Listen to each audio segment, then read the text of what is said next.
बिस्मिल्लाहिर्रहमानिर्रहीम। अस्सलाम वालेकुम। मैं अपने तमाम दोस्तों को यूट्यूब चैनल बाबर ऑटो में खुशामदीद कहता हूँ। दोस्तों आज का हमारा टॉपिक है, ये आप देख सकते हैं मेरे पास एक होंडा CG 125 मौजूद है। इसका जो है किक का स्प्रिंग टूट चुका है, लेकिन ये बाइक हमारी बिल्कुल ठीक है, इंजन भी इसका बिल्कुल ठीक है, लेकिन किक का स्प्रिंग जो है ये देखें ये टूटा हुआ है।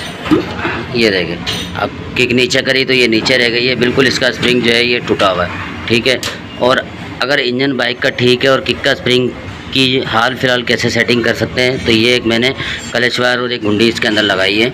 ये बोल्ट के अंदर एक क्लच वायर आप टाइट करें पुरानी लेके, और एक घुंडी लगा के यहाँ से ये टाइट कर दें। उसके बाद जब आप साइलेंसर लगाएंगे तो इसको जो है स्प्रिंग को खींच के पीछे साइलेंसर की पट्टी के साथ लगाना है।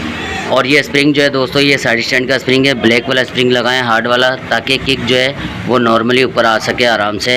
इस तरीके से पता चलेगा कि जैसे किक का स्प्रिंग अंदर से अपना ओरिजिनल स्प्रिंग जो होता है वो काम कर रहा है। जो यहाँ से बाहर वाला स्प्रिंग लगा देते हैं, बाहर वाला स्प्रिंग लगाने का नुकसान ये है दोस्तों कि वो यहाँ पर आगे रुकता है, जिसकी वजह से बाज़ औक़ात किक मारते हुए अक्सर स्प्रिंग निकलता है और पैर भी ज़ख्मी कर देता है। और यहाँ से अगर वो पाँचे में फंस जाए किक मारते हुए तो नुकसान दे जाता है। तो बाहर वाले स्प्रिंग से अच्छा है कि आप ये वाला स्प्रिंग लगा दें। ये स्प्रिंग कामयाब भी है, पायदार भी है और ये अच्छा चलता है। ये तकरीबन मैंने 3 से 4 गाड़ियों में लगाया है और अभी तक इसके अंदर कोई भी शिकायत और कंप्लेन नहीं आई।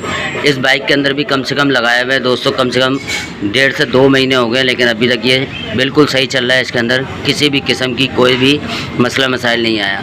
अभी ये सिर्फ आपको दिखाना था, बाइक मेरे पास ट्यूनिंग के लिए आई हुई थी, तो मैंने सोचा आप दोस्तों के साथ ये भी शेयर करूं कि अक्सर जो बाइक का स्प्रिंग टूट जाता है तो उसको हम किस तरीके से बाहर वाले स्प्रिंग से कवर कर सकते हैं, जो पता भी ना चले और सही तरीके से काम भी करे किक हमारी।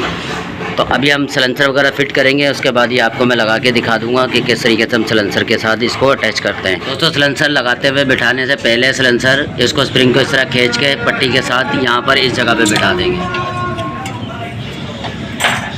सलेंसर लगाने से पहले दोस्तों प्लास से पकड़ेंगे और इसको इस तरीके से इसकी पट्टी के साथ बिठा देंगे, इधर बिठाएंगे।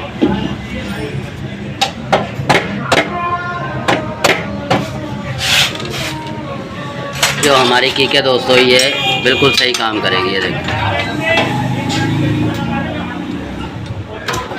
अब मैं यहाँ से छोड़ूंगा तो ये किक जो है बिल्कुल सही काम करेगी।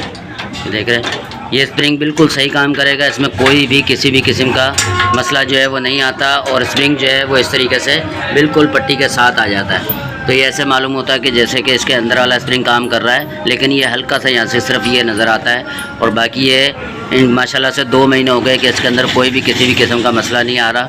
ये अल्हम्दुलिल्लाह से बिल्कुल ठीक चल रहा है। तो दोस्तों उम्मीद करता हूँ आपको छोटी सी वीडियो अच्छी लगी होगी। वीडियो अच्छी लगी है चैनल को लाइक और सब्सक्राइब जरूर कर दें। मिलते हैं एक नई वीडियो में, जब तक के लिए इजाज़त दीजिए। अल्लाह हाफिज़।